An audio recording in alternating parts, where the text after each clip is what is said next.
welcome to ChemGate Academy. Myself Mayank Shahi and I'm going to start one of the important subject of chemical engineering, that is fluid mechanics. तो हम सबसे पहले बात करेंगे fluid mechanics के syllabus की, जो कि आईआईटी बॉम्बे ने दिस ईयर रिलीज किया है।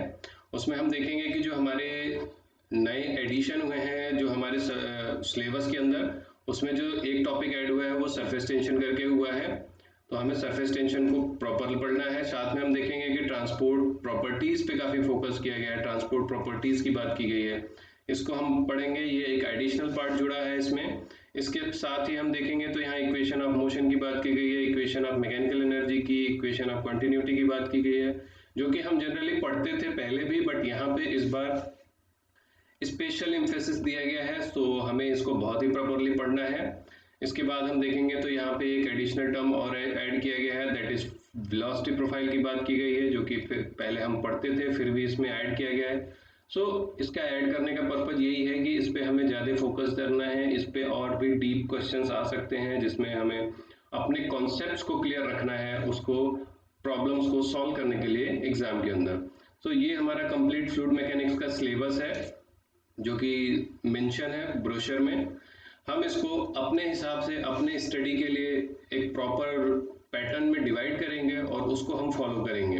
हमने जो इसको पैटर्न में डिवाइड किया है उसको प्रॉपर 8 सेक्शंस में डिवाइड किया गया है, जो कि आप यहाँ देख सकते हैं। मैं पहले स्टार्ट करूंगा कि फ्लूइड की बेसिक प्रॉपर्टीज क्या होती हैं और फ्लूइड क्या होता है। उसके बाद हम fluid at the static condition की बात करेंगे, जिसमें उसके कॉन्सेप्ट्स और उसके एप्लीकेशन की बात करेंगे। उसके बाद जो हमारा आता है कि फंडामेंटल फ्लूइड का प्रॉपर्टीज क्या होता है, तो ये कंप्लीट सेक्शन हमारा फ्लूइड के डायनेमिक्स वाले सेक्शन में आ जाएगा। हम इसमें डायनेमिक फ्लूइड डायनेमिक्स की बात करेंगे। उसके बाद जो सबसे लास्ट में हमारा सेक्शन आएगा उसमें हम थोड़ा सा डायमेंशनल एनालिसिस की भी बात करेंगे, जो कि मेंशन होता है हमारे सिलेबस में और पूछा भी जाता है डायमेंशनलेस नंबर्स के बारे में। ऐसे हम अपने कोर्स को फॉलो करेंगे, इस पैटर्न में हम इसको कवर अप करेंगे और आप देखेंगे इन द एंड हम पूरे सिलेबस को कवर अप करेंगे। मैं आपको साथ में कंपेयर करके दिखाऊंगा कि कहाँ कहाँ पे हम अपने सिलेबस को कंप्लीट कर रहे हैं। आपका कोई भी टॉपिक नहीं छूटेगा।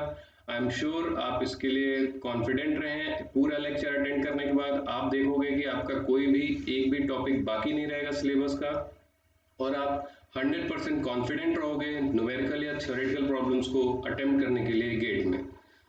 Let's start our first lecture of the first topic, that is introduction and basic element of fluid mechanics. ये हमारा फर्स्ट लेक्चर है इस टॉपिक का। हम स्टार्ट करते हैं कि इंट्रोडक्शन पार्ट से कि क्या होता है फ्लूइड मैकेनिक्स। जैसा कि मैंने पहले भी बता रखा है अपने इंट्रोडक्शन वीडियो में कि फ्लूइड मैकेनिक्स एक कंप्लीट ब्रांच है इंजीनियरिंग की, जहां पे हम फ्लूइड के बिहेवियर को स्टडी करते हैं, either at the rest condition और in a motion condition under the influence of force. ये एक इंपॉर्टेंट चीज है कि जो कॉज होता है हमारा वो एक फोर्स होता है और उसके इफेक्ट में हम आइदर रेस्ट और मोशन की कंडीशन में बात करते हैं। साथ ही हम उसको स्टडी करते हैं, इफेक्ट ऑफ सॉलिड वॉल की भी बात करते हैं, जो सॉलिड वॉल होता है उसका इफेक्ट कैसे होता है उसके ऊपर, उसकी भी बात करते हैं। ये होता है एक फ्लूइड मैकेनिक्स, जिसका एक प्रोफेशनल डेफिनेशन हम कह सकते हैं कि that branch of engineering which deals with the behaviour of fluid either at the rest condition और in a motion condition under the influence of external force or external solid surface।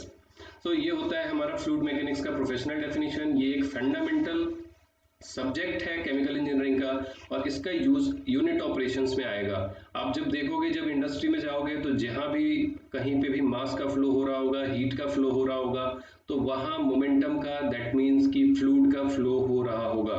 किसी भी एक position से दूसरी position को हमें pipe के through material को फ्लो कराना होता है, या फिर हमें किसी हीट को देना होता है, जैसे कि आपने हीट एक्सचेंजर्स का नाम सुना होगा। हीट एक्सचेंजर में भी हमें फ्लूइड के फ्लो से ही हीट को ट्रांसपोर्ट कराना होता है। इस तरीके की एप्लीकेशंस के लिए फ्लूइड मैकेनिक्स बहुत ही इंपॉर्टेंट हो जाता है। साथ ही गेट के पॉइंट ऑफ व्यू से भी देखोगे तो हर साल 8 से 10 मार्क्स के क्वेश्चंस पूछे जा रहे हैं, इसलिए इसको पढ़ना बहुत इंपॉर्टेंट होता है। फ्लूइड मैकेनिक्स को अगर हम अपने जनरल टर्म्स में बात करें तो फ्लूइड मैकेनिक्स को 2 सेक्शंस में डिवाइड किया जा सकता है। फ्लूइड मैकेनिक्स को डिफाइन किया जा सकता है, एक्चुअली फ्लूइड को अलग और मैकेनिक्स को अलग। Fluid is basically something which has ability to flow. वो कोई भी चीज जिसमें फ्लो करने की एक टेंडेंसी होती है या फिर वो कंटिन्यूसली डिफॉर्म होने लगता है अगर उसके ऊपर कोई टेंजेंशियल फोर्स या शीयर की बात की जाए, या कोई शीयर हम अगर अप्लाई करें तो वो डिफॉर्म होने लगता है, तो उसको हम फ्लूइड कहते हैं। और मैकेनिक्स मैंने जैसा कि बताया, किसी भी सिस्टम की स्टडी करना किसी कंडीशन पे, आइदर एट रेस्ट और in a motion, that is called fluid mechanic. So the in a nutshell हम क्या कह सकते हैं कि जो फ्लूइड मैकेनिक्स है वो स्टडी करना है हमें फ्लूइड को रेस्ट और मोशन की कंडीशन पे। जो फ्लूइड के एग्जांपल्स होते हैं जनरली वो लिक्विड्स होते हैं, गैसेज होती हैं या वेपर्स होती हैं। हम थोड़ा और डिटेल में देखेंगे कैसे फ्लूइड मोशन में आता है और क्या डिफरेंस होता है सॉलिड के कंपैरिजन में फ्लूइड के साथ। तो अगर हम सपोज करें कि एक यहाँ पे कोई बॉडी है और इस पे कोई अगर हम फोर्स लगाएं और एक दूसरी बॉडी यहाँ पे है, सो अगर ये एक्सक्यूज मी, सो अगर यहाँ पे हम इसकी बात करें, अगर ये कोई सॉलिड होता, अगर ये कोई सॉलिड बॉडी होती और अगर हम इसके ऊपर कोई फोर्स एग्जर्ट करते तो क्या होता, ये अपने इसी के अलोंग मूव करता और ये बॉडी यहाँ पे आ जाती है अगर फोर्स का अप्लाई करते तो यहाँ पे हम क्या देख रहे हैं कि सॉलिड बॉडी जो होती है वो एज इट इज मूव करती है, उसमें कोई डिफॉर्मेशन नहीं आता है, जिस शेप में यहाँ है उसी शेप में यहाँ होगा। This is the case of solid. But अगर हम इसी की बात करें कि अगर कोई फ्लूइड है, अगर वहाँ पे यहाँ पे है, अगर हम इसके ऊपर कोई फोर्स लगाएं तो आप देखोगे कि यहाँ पे जो सॉलिड होगा वो बॉटम वाला वहीं पे रहेगा और जो अपर पार्ट होगा वो थोड़ा सा टिल्टेड होके ऐसे हो जाएगा। इट मीन्स कि जो फ्लूइड होता है अगर उसके ऊपर कोई फोर्स लगाते हैं तो वो धीरे धीरे अपने इसी डायरेक्शन के अलोंग, फोर्स के अलोंग धीरे धीरे अपने ऊपर के पोजीशन को चेंज करते जाता है, बट जबकि बॉटम पोजीशन जहाँ पे फोर्स नहीं लगता है वो स्टेशनरी रहता है। तो ये कह सकते हैं अगर ये फर्स्ट पोजीशन था तो ये फर्स्ट डैश हो गया, ये फर्स्ट डबल डैश हो गया, ये फर्स्ट ट्रिपल डैश हो गया। तो जैसे जैसे फोर्स लगा रहे हैं हम देख रहे हैं कि फ्लूइड में डिफॉर्मेशन हो रहा है, इसे डिफॉर्मेशन बोलते हैं। फ्लूइड में डिफॉर्मेशन हुआ है जबकि सॉलिड में डिफॉर्मेशन नहीं हुआ है। तो इस तरीके से हम कह सकते हैं कि वो चीज है, फ्लूइड वो चीज है जिसके अंदर डिफॉर्मेशन होता है, कोई फोर्स लगाने पे वो सॉलिड के जैसे नहीं होता है। ऐसे ही अगर हम बात करें किसी डिफरेंशियल एरिया के ऊपर कोई फोर्स लग रहा हो, कोई फ्लूइड हो, कोई सब्सटेंस हो, उसके अंदर जो चेंज आता है वो कौन से फोर्सेस होते हैं या कौन से कॉज होते हैं। तो अगर मैं उसकी बात करूं तो मैं एक सॉलिड बॉडी लूंगा, इसके ऊपर एक मैंने डिफरेंशियल एरिया लिया है जिसका एरिया डीए है, इसको मैं डीए से डिनोट करूंगा। एक कोई स्मॉलर डिफरेंशियल एरिया लिया है, अगर इसके ऊपर कोई मालूम है कोई कॉमन फोर्स डी एफ लग रहा है, कोई स्मॉलर फोर्स डी एफ का लग रहा है, तो अगर मैं इस फोर्स को कंपोनेंट में, अगर इसके बैलेंस कंपोनेंट्स में ब्रेक करना चाहूँ तो इसका एक नॉर्मल फोर्स आएगा जैसे कि डी एफ एन कहेंगे हम उसको, और एक टेंजेंशियल फोर्स आएगा जिसको हम डी एफ टी कहेंगे, दैट इज टेंजेंशियल। तो किसी भी फोर्स को अगर हम ब्रेक डाउन करेंगे किसी भी सिस्टम के ऊपर तो उसके ऊपर टेंजेंशियल फोर्स में और उसके नॉर्मल फोर्स में डिवाइड कर सकते हैं। अगर हम इसी को पर यूनिट एरिया पे बात करें, पर यूनिट एरिया,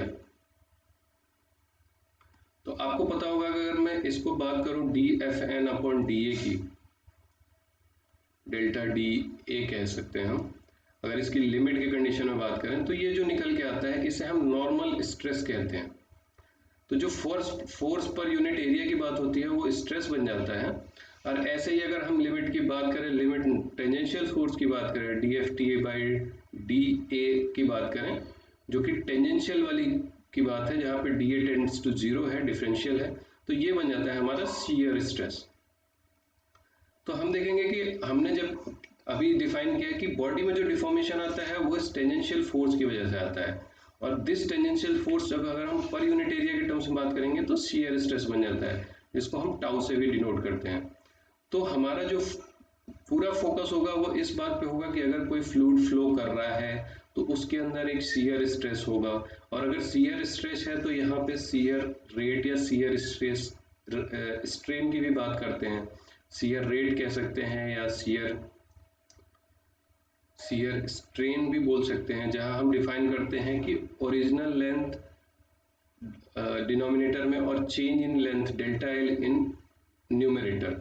तो इस तरीके से डिफाइन करते हैं, जो कि हमारा 12th का कॉन्सेप्ट है कि स्ट्रेन और स्ट्रेस की बात करते हैं। तो स्ट्रेन क्या होता है, change in length divided by the original length. तो हमने अभी एग्जांपल में देखा था कि हमारा जो बॉटम सरफेस है वो अभी भी वहीं रहता है फ्लूइड का, बट जो अपर सेक्शन होता है वो ऐसे टिल्टेड हो जाता है, जहाँ पे एक डिफॉर्मेशन आ जाता है। तो जो हमारा लेंथ होगा, अगर हम यहाँ से यहाँ तक की बात करें और यहाँ की, तो ये हमारा स्ट्रेन में आ जाता है। तो इस तरीके से हम बात करेंगे कि जब भी कोई फ्लूइड में फ्लो होगा तो वहाँ एक शियर स्ट्रेस होगा और उसके करस्पॉन्डिंगली एक शियर रेट होगा। हम देखेंगे कि जब भी फ्लूइड की बात करेंगे तो शियर स्ट्रेस और शियर रेट के ही रिलेशन पे फ्लूइड को डिफाइन किया जाएगा और फ्लूइड को एनालाइज किया जाएगा। तो हम मूव करते हैं थोड़े फ्लूइड की प्रॉपर्टीज के बारे में, और हम डिटेल में जानेंगे शियर स्ट्रेस और शियर रेट में क्या रिलेशन होता है, कैसे फ्लूइड उस पर बिहेव करता है। साथ ही नॉर्मल स्ट्रेस की बात करेंगे हम जब फ्लूइड स्टैटिक्स में जाएंगे तब। तो जो हमारा सबसे पहला कॉन्सेप्ट आता है कि what is fluid mass density, क्या होता है, जो कि एक फ्लूइड की प्रॉपर्टी होती है मास डेंसिटी। हम उसकी बात करेंगे कि क्या होता है। तो अगर हम मास डेंसिटी को देखें तो सबसे पहले जो इन जनरल हमें नॉर्मल डेंसिटी भी जिसको कहते हैं, अगर वो बात करें तो rho is basically something mass of the fluid divided by volume, that is m by v। तो इसका जो यूनिट हो जाएगा वो kg/m³ होता है, और इसे हम नॉर्मल डेंसिटी भी कहते हैं। जैसे कि वाटर की नॉर्मल डेंसिटी 1000 मीटर kg/m³ होता है। ऐसे ही अगर हम मरकरी की बात करें, रो Hg की मरकरी की बात करें तो 13,600 kg/m³ होता है। तो ये नॉर्मल डेंसिटी होती है जो फ्लूइड की प्रॉपर्टी होती है। ये चेंज नहीं होती है, फ्लूइड आइदर एट रेस्ट हो और मोशन की कंडीशन में हो। तो ये हमारा बहुत इंपॉर्टेंट प्रॉपर्टी है, इसके बेसिस पे और भी प्रॉपर्टीज डिफाइन होती हैं। हम बात करते हैं कि फ्लूइड की जो डेंसिटी होती है वो वेरी कैसे कर सकती है। तो डेंसिटी को हम देखेंगे तो वो टेम्परेचर और प्रेशर से बेसिकली वेरी करती है। तो यहाँ पे एक नया कॉन्सेप्ट हम डिफाइन करते हैं कि अगर किसी फ्लूइड की डेंसिटी टेम्परेचर और प्रेशर के वेरिएशन से चेंज होती है, रो अगर चेंज होता है, तो हम इसे कहते हैं कि वो कंप्रेसिबल फ्लूइड है। हम और डिटेल में बात करेंगे कि कंप्रेसिबल की क्या डेफिनेशन होती है। और अगर उसमें चेंज नहीं होता है, नो चेंज इन रो, तो वो डिफाइन होता है इनकंप्रेसिबल में।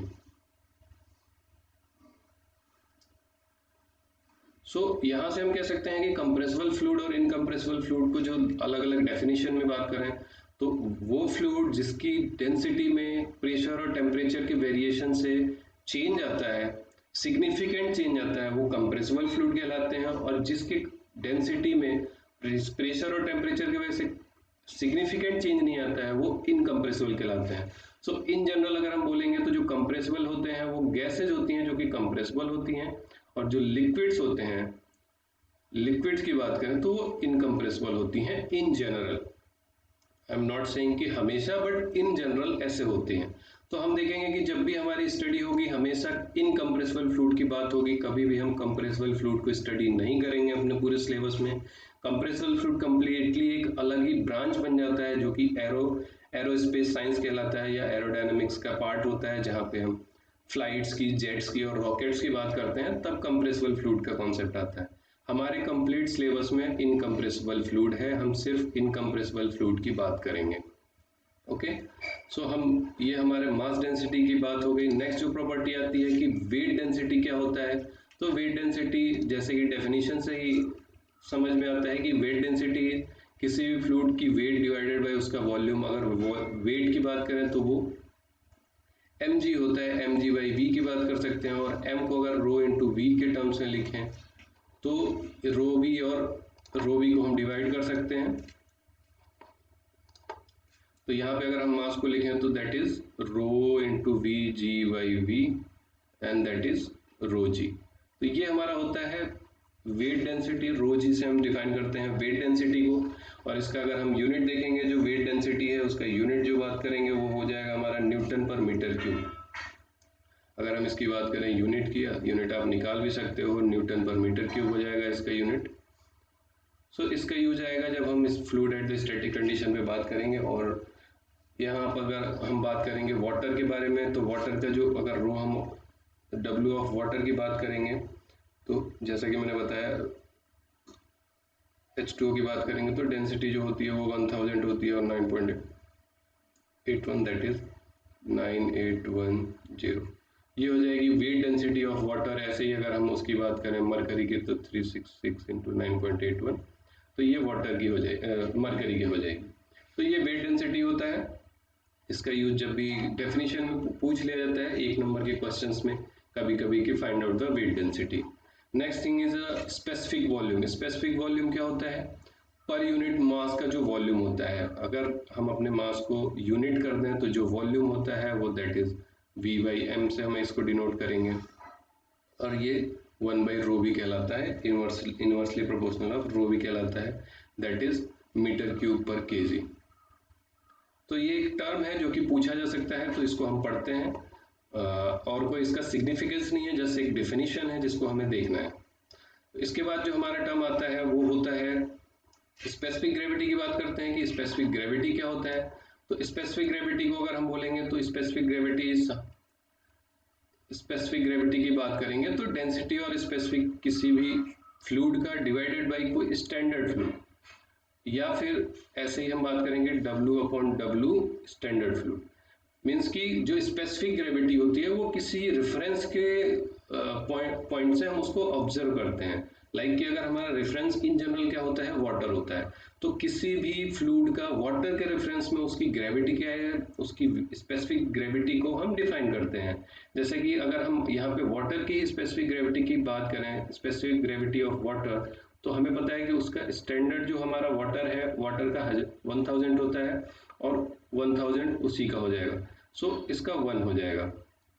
बट अगर हम इसी तरह Hg की, मरकरी की बात करें तो स्टैंडर्ड में तो हमारा वाटर है जिसका 1000 होता है, बट जो फ्लूइड हमारा मरकरी होगा उसका इतना होगा, तो इसका जो स्पेसिफिक वेट आएगा वो इतना हो जाता है। तो ये स्पेसिफिक ग्रेविटी हो जाता है। इसका भी काफ़ी यूज आता है, ये काफ़ी बार पूछा भी जा चुका है। तो फॉर द गैसेज जो होती हैं, जो हमारे लिक्विड्स होती हैं, लिक्विड्स के लिए अगर हम स्टैंडर्ड, जैसे हमने फ्लूइड में बोला कि लिक्विड और गैसेस दोनों आती हैं, लिक्विड एंड गैसेस बोथ आती हैं। तो अगर हम लिक्विड की बात करें तो हमारे लिए वाटर जो होता है वो स्टैंडर्ड के जैसे वर्क करता है एट 4.4 डिग्री सेंटीग्रेड और 1 atm पे। तो जो वाटर की डेंसिटी हमने बताया है 1000 होता है, और गैसेस के लिए हमारा एयर आता है। सो एयर की डेंसिटी 1.23 हम रिप्रेजेंट करते हैं सेम कंडीशन में एट 1 एटमॉस्फेरिक प्रेशर और 4.4 डिग्री सेंटीग्रेड टेम्परेचर पे। तो ये होता है हमारा स्पेसिफिक ग्रेविटी। इसके बेस हम न्यूमेरिकल्स भी देखेंगे, कैसे इसमें क्वेश्चंस न्यूमेरिकल आते हैं, उसकी भी हम बात करेंगे।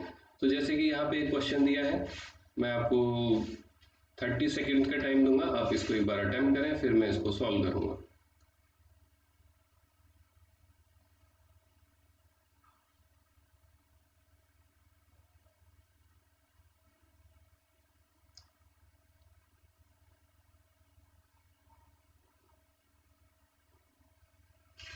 सो आई होप आप निकाल लिए होंगे, फिर मैं इसको जल्दी से इसका आंसर लिख देता हूँ।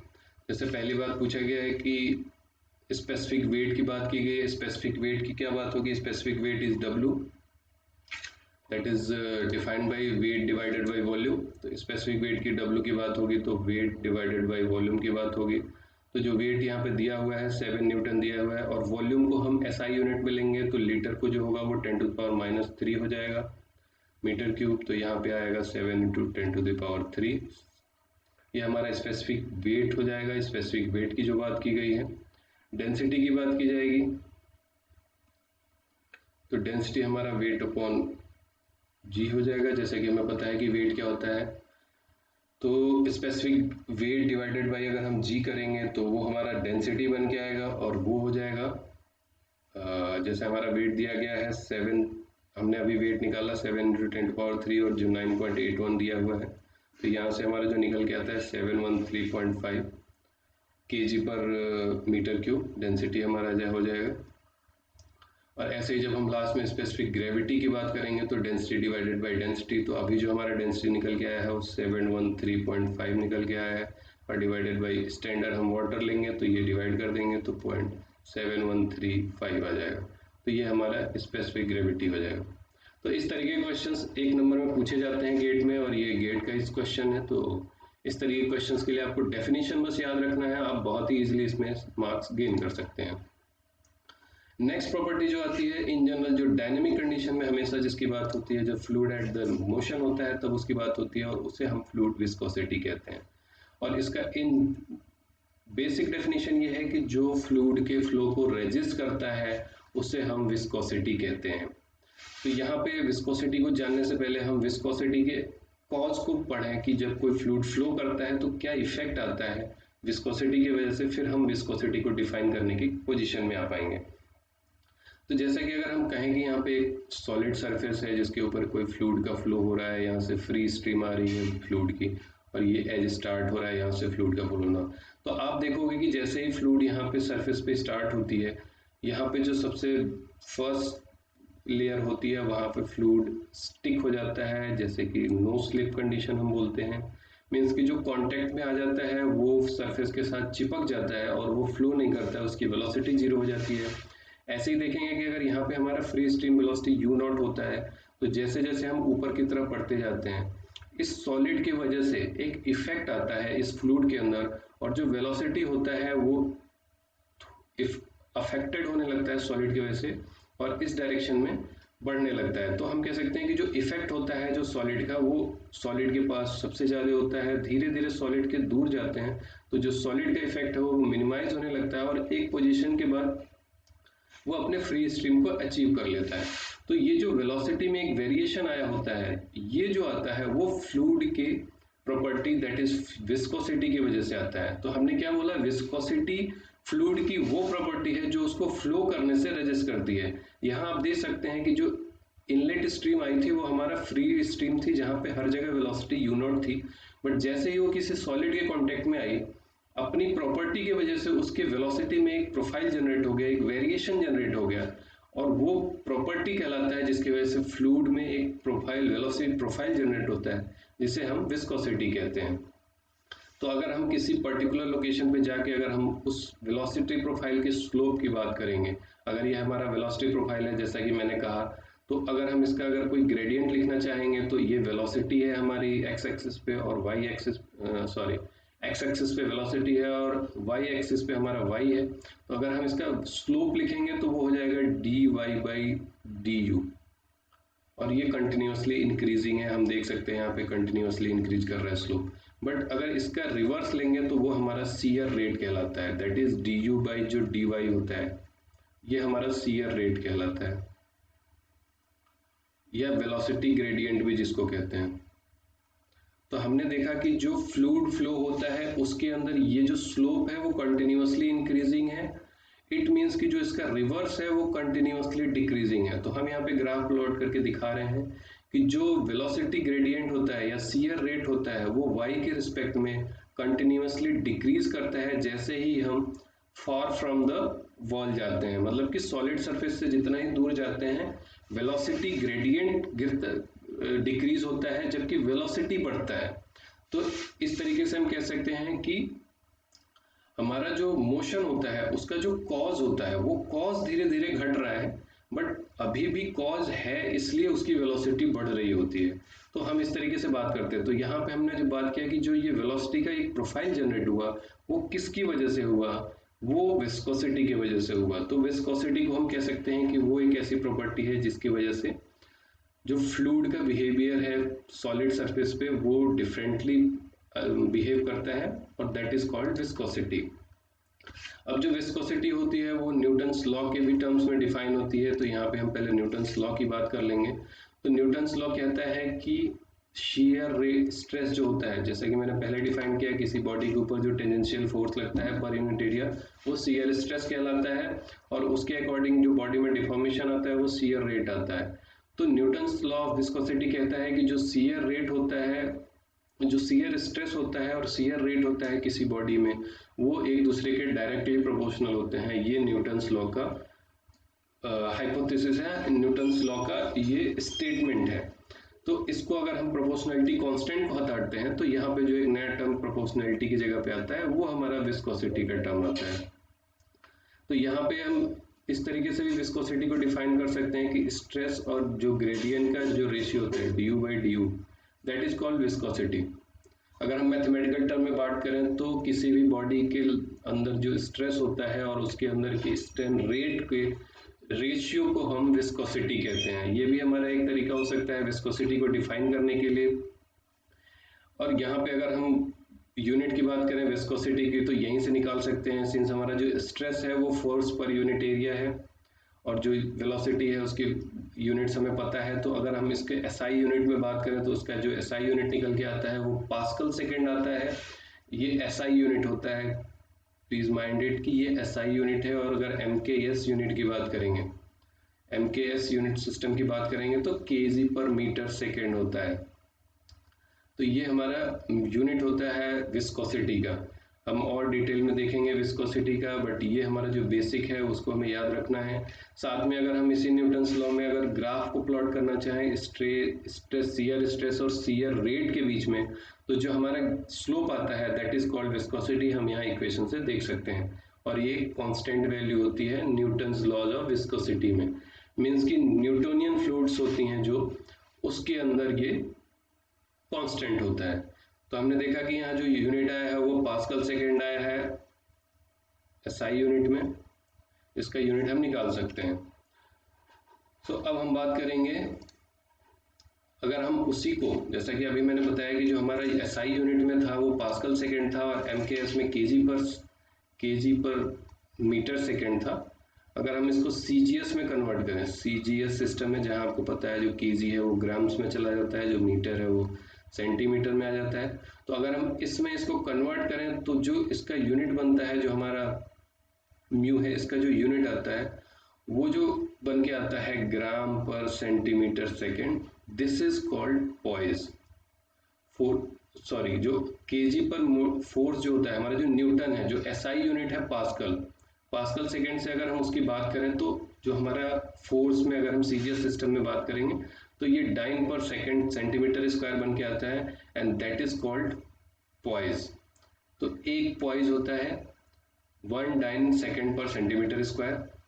अगर हम इसी पॉइस को अगर पास्कल सेकेंड से, this is CGS system and this is SI system, अगर दोनों में कंपेयर करेंगे तो जो एक पॉज की वैल्यू होती है वो 0.1 पास्कल सेकेंड के बराबर होती है।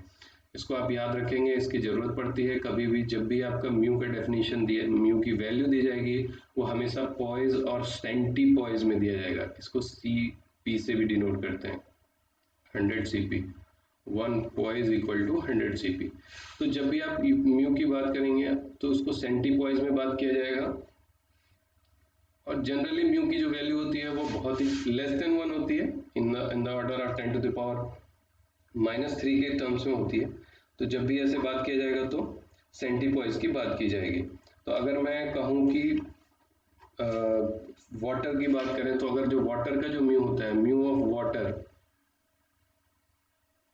तो जो म्यू ऑफ वाटर होता है वो 1 सेंटीपॉइस होता है एट 20 डिग्री सेंटीग्रेड। तो अगर 1 सेंटीपॉइस को अगर हम पॉइस में बदलेंगे तो कैसे हो जाएगा, 0.01 पॉइस। अगर इसी को पास्कल सेकेंड में लिखेंगे तो क्या हो जाएगा, 0.001 pascal second, that means 10 to the power -3 pascal second. तो ये यूनिट होता है एसआई यूनिट में वाटर का जो म्यू होता है at 20 degree centigrade 10 to the power -3 pascal second.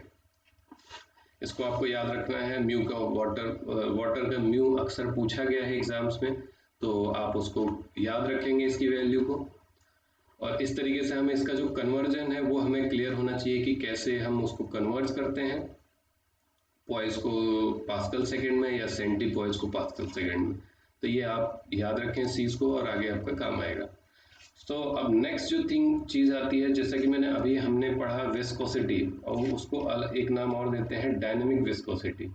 Dynamic viscosity क्योंकि वो जब भी स्टडी किया जाता है मोशन की कंडीशन में उसको स्टडी किया जाता है और डायनेमिक विस्कोसिटी का नाम देते हैं। जो नेक्स्ट थिंग आती है दैट इज काइनेमेटिक विस्कोसिटी बोलते हैं।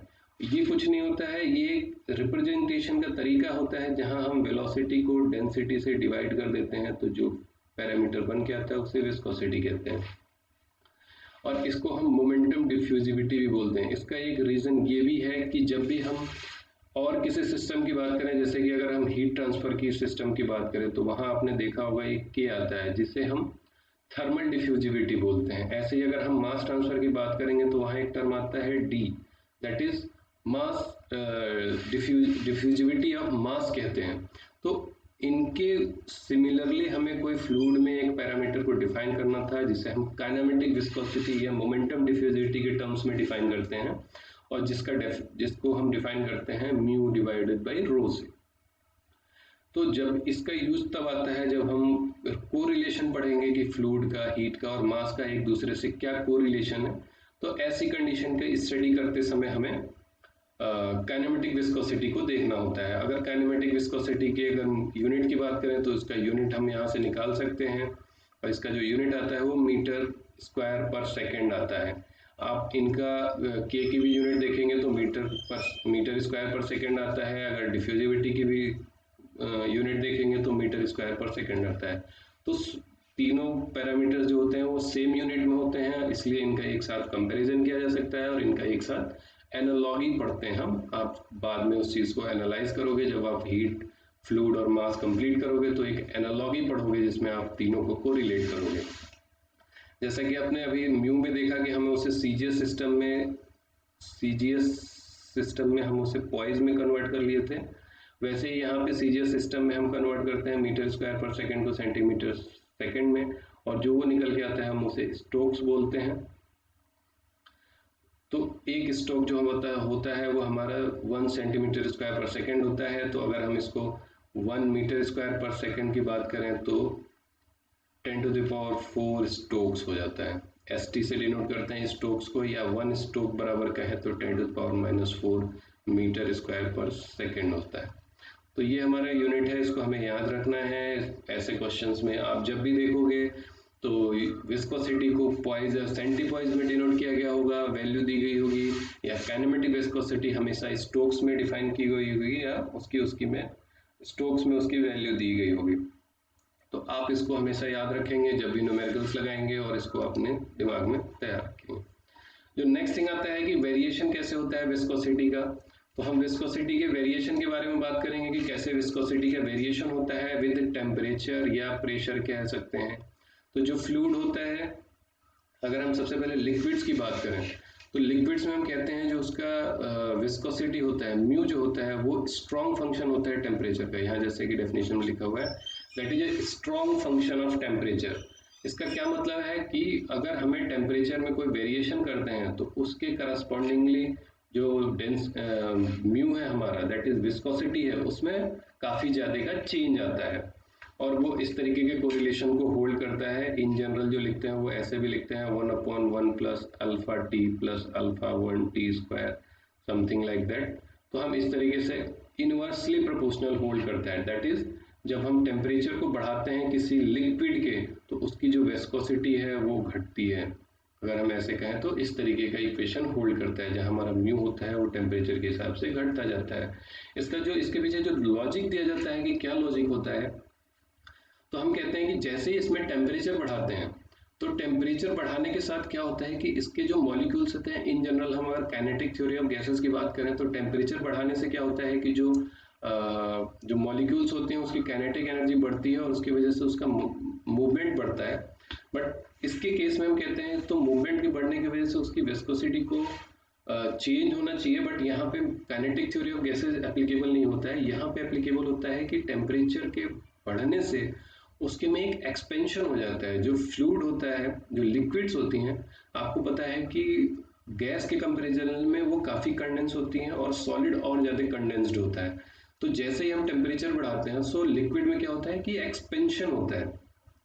तो एक्सपेंशन होने का क्या मतलब है, किसी भी फ्लूइड की विस्कोसिटी के मतलब आप क्या समझते हैं कि वो फ्लो करने में बहुत ज़्यादा डिफिकल्ट है, वो इजीली फ्लो नहीं होता है, तो वो हाईली विस्कस है। तो अगर उसका टेम्परेचर बढ़ाओगे उसके अंदर एक्सपेंशन होगा, मीन्स कि उसका वॉल्यूम बढ़ेगा। तो वॉल्यूम बढ़ेगा तो क्या होगा कि उसकी फ्रीली फ्लो करने की टेंडेंसी बढ़ जाएगी। फ्रीली फ्लो करने की टेंडेंसी बढ़ जाएगी, इट मीन्स कि उसकी विस्कोसिटी बढ़ जाएगी, विस्कोसिटी घट जाएगी, विस्कोसिटी घट जाएगी। जितना भी हाईली विस्कस होता है वो कम फ्लो करता है, जैसे कि कोई पेंट ले लीजिए, वो बहुत ही स्लोली फ्लो करता है, और अगर वो बहुत ही लेस विस्कस है जैसे कि वाटर ले लीजिए, मिल्क ले लीजिए, या किसी और तरीके की ऑर्गेनिक लिक्विड लीजिए, तो वो इजीली फ्लो करते हैं, तो उनकी विस्कोसिटी कम होती है। तो हम लिक्विड की बात करते हैं तो लिक्विड में जो रीजन है, दैट इज थर्मल एक्सपेंशन की बात की जाती है। थर्मल एक्सपेंशन होने की वजह से, थर्मल एक्सपेंशन की वजह से जो विस्कोसिटी होती है वो घट जाती है टेम्परेचर के बढ़ाने से। तो ये लिक्विड का हमारा कॉन्सेप्ट होता है। वहीं जब हम गैसेस की बात करते हैं तो वहां पे थर्मल एक्सपेंशन की बात नहीं करते हैं, क्योंकि हमें पता है कि जो गैसेस होती हैं वो सबसे लेस कंडेंस्ड होती हैं और उसके वॉल्यूम एक्सपेंशन से कोई फर्क नहीं पड़ता है। वहां जो फर्क पड़ता है वो फर्क पड़ता है उसके मॉलिक्यूलर मूवमेंट की वजह से। तो आप देखोगे कि जैसे ही हम टेम्परेचर बढ़ाते हैं, टेम्परेचर बढ़ाने से काइनेटिक थ्योरी ऑफ गैसेस को अगर हम यूज करें तो काइनेटिक थ्योरी ऑफ गैसेस जो कहती है वो कहती है कि उसके मोमेंटम बढ़ जाता है उसकी गैसेस का। तो मोमेंटम में उसकी मॉलिक्यूलर वेट और वेलोसिटी, जो मास और वेलोसिटी पे डिपेंड करता है, तो उसकी वेलोसिटी बढ़ जाती है। जो वेलोसिटी डिपेंड करता है वो टेम्परेचर पे। तो अगर टेम्परेचर बढ़ाएंगे तो उसकी वेलोसिटी बढ़ जाती है, जिसकी वजह से उसका मोमेंटम बढ़ जाता है। तो मोमेंट अगर किसी भी पोजीशन पे अगर मॉलिक्यूल्स के रैंडम मूव करने की टेंडेंसी बढ़ जाएगी तो उसके फ्लो होने की, उसका किसी पर्टिकुलर डायरेक्शन में जाने की टेंडेंसी घट जाती है। इट मीन्स कि उसकी विस्कोसिटी बढ़ जाती है। अगर किसी कोई फ्लूइड इजीली फ्लो नहीं कर पा रहा है, वो रैंडम मोशन कर रहा है, तो हम कहते हैं कि वो हाईली विस्कस हो गया, उसको फ्लो नहीं कर पा रहा है। तो ये हम कॉन्सेप्ट देते हैं यहाँ पे हम due to kinetic theory of gases, kinetic theory of gases हम कहते हैं कि जो म्यू ऑफ गैसेज होता है वो बढ़ जाता है टेम्परेचर के बढ़ाने से। ये आप याद रखिएगा कि गैसेज में काइनेटिक थ्योरी ऑफ गैसेज की बात की जाती है। तो यहाँ पे क्या होता है, जो म्यू होता है वो बढ़ता है टेम्परेचर के साथ। और जो यहाँ पे हम लिक्विड्स की बात करते हैं तो यहाँ पे जो कॉन्सेप्ट दिया जाता है वो थर्मल एक्सपेंशन ऑफ लिक्विड की बात की जाती है, जिसकी वजह से टेम्परेचर बढ़ाने पे जो गैसेस की सॉरी लिक्विड्स की हम बात करते हैं तो थर्मल एक्सपेंशन की वजह से उनकी विस्कोसिटी जो होती है वो घट जाती है। और जब गैसेस की बात करते हैं तो due to kinetic theory of gases की वजह से उसकी जो विस्कोसिटी है वो बढ़ जाती है। और इन जनरल जो रिलेशन होता है वो म्यू डायरेक्टली प्रोपोर्शनल टी के पावर हाफ से वेरी करता है। इस तरीके का रिलेशन होता है, आप इसको नोट कर लेंगे, इसको याद रखेंगे। इन जनरल कहीं पूछा जाता है तो अगर हम यहीं पे बात करें तो एयर की और उसकी, तो जो इन जनरल जो गैसेस की विस्कोसिटी होती है आप देखेंगे बहुत ही कम होती है। जो गैसेस की विस्कोसिटी होती है वो आप देख सकते हैं कि सेंटीपॉइज में भी बहुत कम वैल्यू पे जाती है। अगर मैं इसकी आपको एग्जैक्ट वैल्यू बताऊं तो जो इसकी वैल्यू होती है वाटर की, अगर हम बात करें तो जो वाटर की विस्कोसिटी होती है, अगर H2 की गैसेस की बात करें तो हम हाइड्रोजन का जो होता है, एयर की सबसे पहले बात करेंगे तो एयर की वैल्यू होती है 0.018 सेंटीपॉइज होता है। इसकी बात करें तो 0.009 सेंटीपॉइज होता है। और जो अगर हम बेंजीन वेपर की बात करें तो 0.007 सेंटीपॉइज होता है। और ये सारे डिफाइंड होते हैं 20 डिग्री सेंटीग्रेड। तो आप देख सकते हैं कि गैसेस की जो विस्कोसिटी होती है उसकी वैल्यू बहुत कम होती है। साथ ही साथ जो अगर हम कह सकते हैं कि इन जनरल अगर हम यहीं पे वाटर की विस्कोसिटी की बात किए होते तो वाटर की विस्कोसिटी हमने इसके कंपैरिजन में ही देखे। तो अगर हम यहाँ पे म्यू वाटर डिफाइन करना चाहें, यहाँ पे अगर हम म्यू वाटर करें तो म्यू वाटर जो H2O है, इन जनरल हम बात करते हैं कि 1 सेंटीपॉइज होता है। आप देख सकते हैं कि गैसेज, पूरी गैसेज इस रेंज में वेरी करती हैं, जबकि वाटर का इटसेल्फ 1 सेंटीपॉइज है।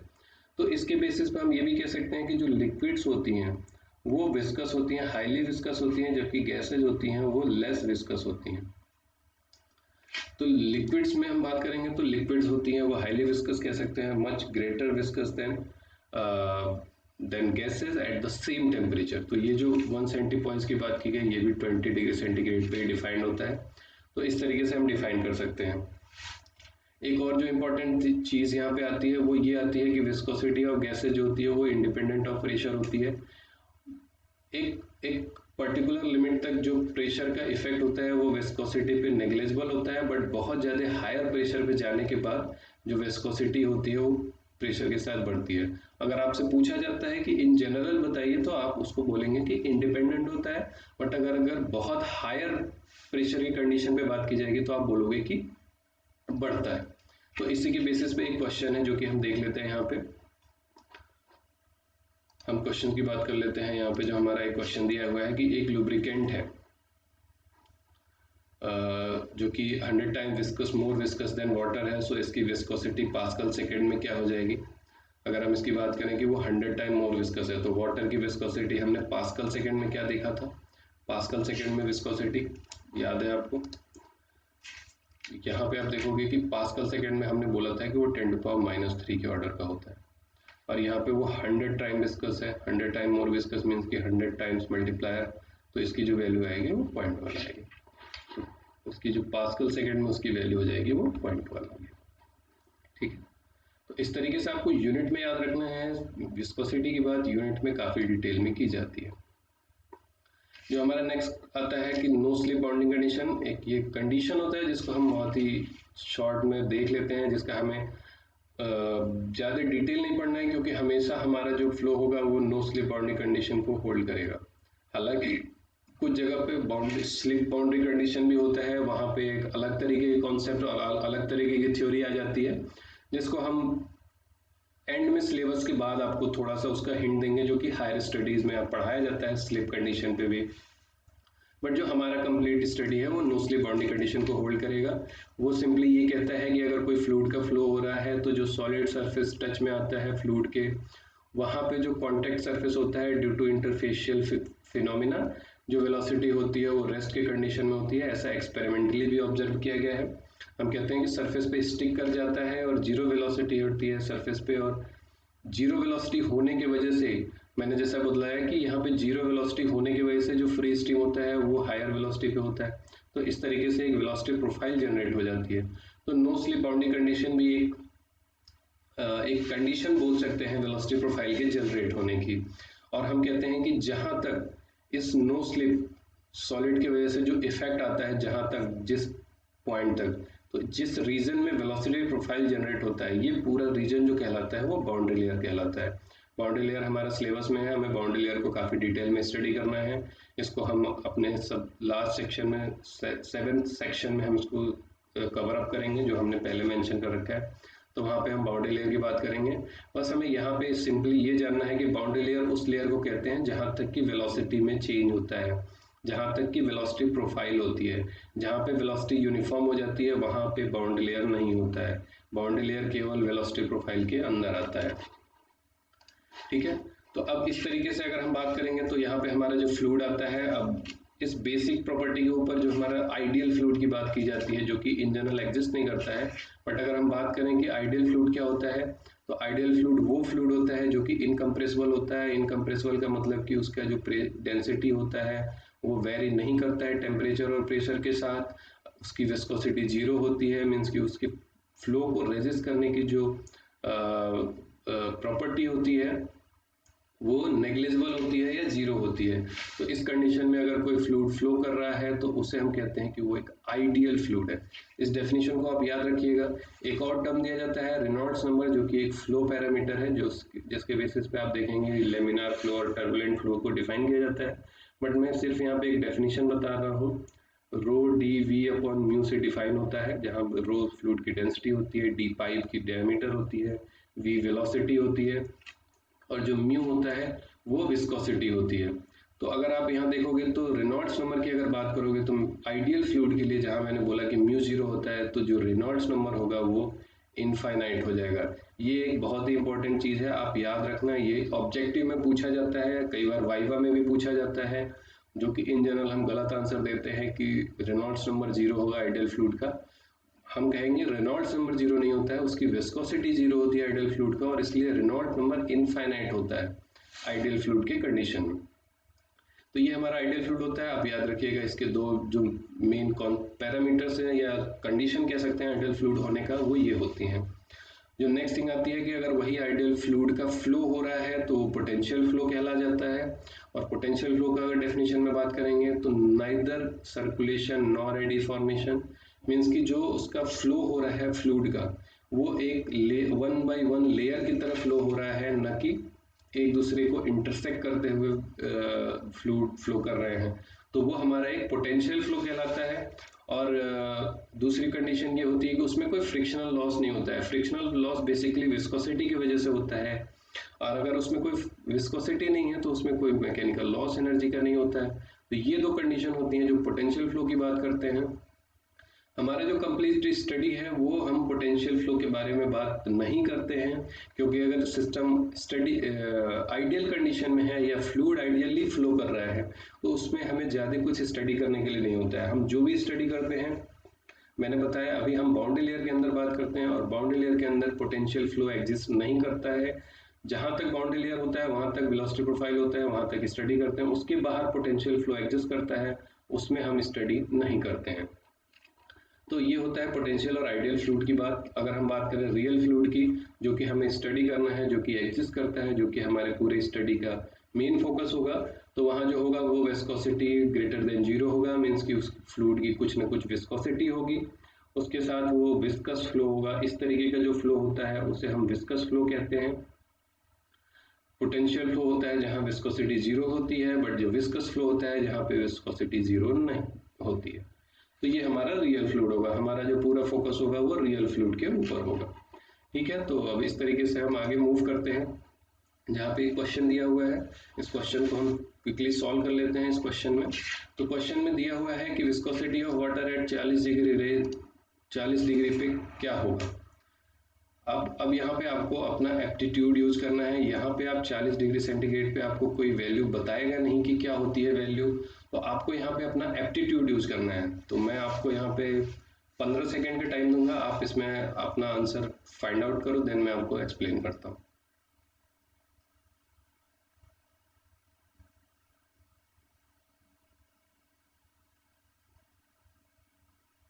आई थिंक आपने सोच लिया होगा क्या आंसर है, तो मैं यहाँ पे आपको एक्सप्लेन कर दूं कि हम जो जानते हैं वो 20 डिग्री सेंटीग्रेड पे विस्कोसिटी जानते हैं वाटर की, जो कि 10⁻³ kg पर सेकेंड kg पर मीटर सेकेंड होती है। ये होती है 20 डिग्री सेंटीग्रेड पे। यहाँ बात की गई विस्कोसिटी ऑफ वाटर की। वाटर एक लिक्विड है और हम जानते हैं कि जो म्यू होता है वाटर का वो घटता है टेम्परेचर बढ़ने के साथ। तो अगर हम 20 डिग्री सेंटीग्रेड से 40 डिग्री सेंटीग्रेड पे जाएंगे तो क्या होगा, हमारा ये वैल्यू और घटेगा। इसको हम 1 इंटू 10⁻³ भी लिख सकते हैं। तो इसकी वैल्यू यहाँ पे अगर हम अपने ऑप्शंस में फाइंड आउट करेंगे तो यहाँ एक जो सबसे अप्रोप्रिएट वैल्यू दिख रही है वो ये दिख रही है, जहाँ पे 1.5 इंटू 10⁻³ हो जाएगा। तो इस तरीके से हम अपने कॉमन सेंस का यूज कर सकते हैं, जो हमने थ्योरी पढ़ा है उसके यूज से इस क्वेश्चंस को सॉल्व कर सकते हैं। ऐसे क्वेश्चंस पूछे गए हैं जहाँ पे आपको पर्टिकुलर टेम्परेचर पे आपको वैल्यू नहीं पता होगी, बट एक रेंज देख के टेंडेंसी से आप उसको आंसर करोगे उस क्वेश्चन को। इसी तरीके से हम एक नेक्स्ट क्वेश्चन को देखते हैं, जहाँ पे ये दिया गया है कि डायमेंशन की बात की गई है कि डायमेंशन कैसे होता है। तो यहाँ पे दिया गया है कि शियर रेट जो दिया गया है और स्ट्रेस के बीच में एक रिलेशन दिया गया है। कोई एक रेगुलर मटेरियल की बात की है, कोई एक फ्लूइड होगा जो हमें पता नहीं है। तो यहाँ पे एक कांस्टेंट बी दिया गया है जिसका हमें यूनिट फाइंड करना है, डायमेंशन फाइंड करना है बेसिकली। तो ये क्वेश्चन आप अटेम्प्ट कीजिए, और बहुत ही ईजी है। आपको यहाँ टाउ की यूनिट को रखना है mlt के फॉर्म में, मास लेंथ और टाइम के फॉर्म में, और du/dy को पुट करना है। तो आई थिंक ये कोई ज़्यादा डिफिकल्ट नहीं है, और इसका बहुत ही ईजिली आप आंसर कर सकते हो। मैं इसका ऑप्शन आपको बता दूंगा कौन सा सही है, आप उसको चेक कर सकते हो यहाँ पे।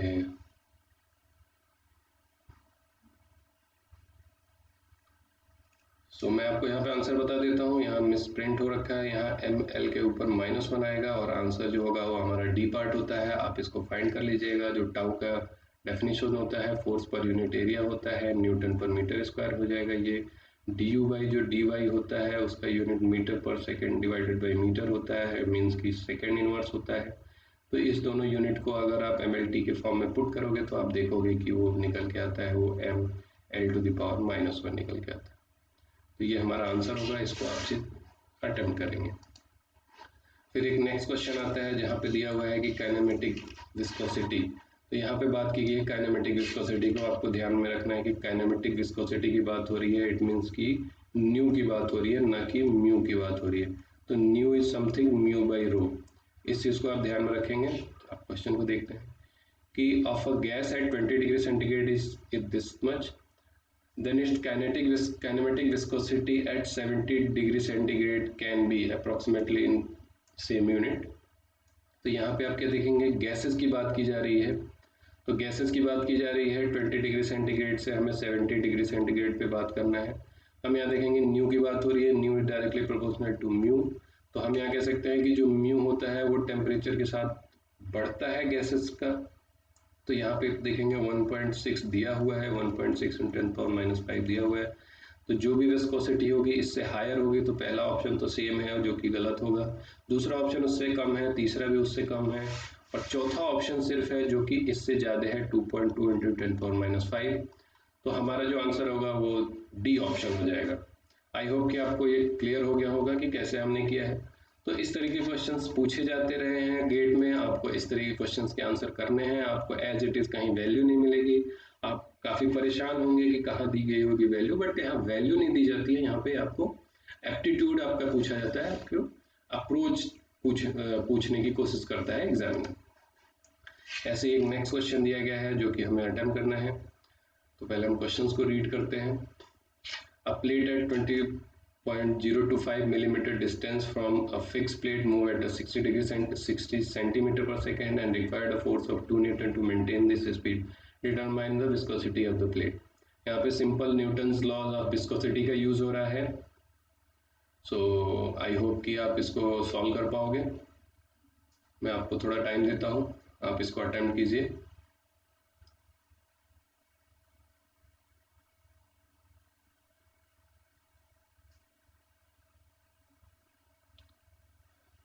एक प्लेट दिया हुआ है जो कि ये मूव कर रहा है u वेलोसिटी से, ये फिक्स्ड है। तो आप कह सकते हैं कि यहाँ जीरो वेलोसिटी हो गई, यहाँ पे u वेलोसिटी हो गई, एक वेलोसिटी का प्रोफाइल जनरेट हो गया, तो जहाँ पे टाउ बराबर म्यू du/dy लगेगा। बाकी सारे पैरामीटर्स दिए हुए हैं। अगर टाउ को डिफाइन करेंगे तो फोर्स पर यूनिट एरिया की बात होगी, जहाँ पे आप देखोगे कि